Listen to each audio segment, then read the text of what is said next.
kaçma, üstə qaçma. Pedro vuranda qolun buraxma. Ha, vur Pedro da, vur Pedro da, vur Pedro. Pedro vur.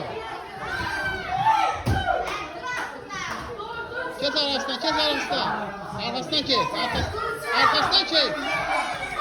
Vur Pedro, başı kaldı. Başını ver. Musa, Pedro vuranda qolun tut. Musa, Pedro vuranda qolun tut. Ha, vur, vur Pedro. Helalsin. Minmə. Gel başı üstü, çiğni üstü, ayağı sal oradan. Ayağı sal, başı kaldı. Musa, başını kaldır. Ayağı at o tarafa da, aha bak. Çık. Dizler stopu.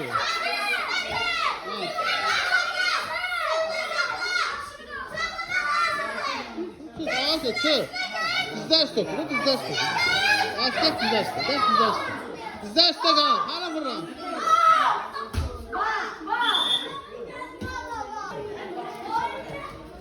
Ha, gözlə. Başını kaldır. Hala yerirsən, başı kaldı, qabağa vuram, qabağa yer. Dizler stopu, dizler stopu. Dizler stopu. Bak dizler stopu. Ayak. Elini kolun altına, belin altına sal. Ayak da üstünü sal.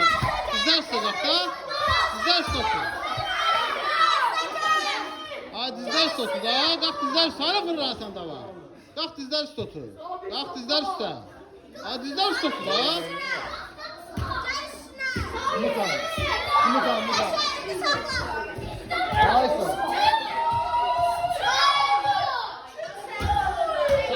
Kolun tut, kolun yöntem tut. Başını kaldır, Musa, başını kaldır. Başını kaldır. Ha yaxşı. Çok elədirsən.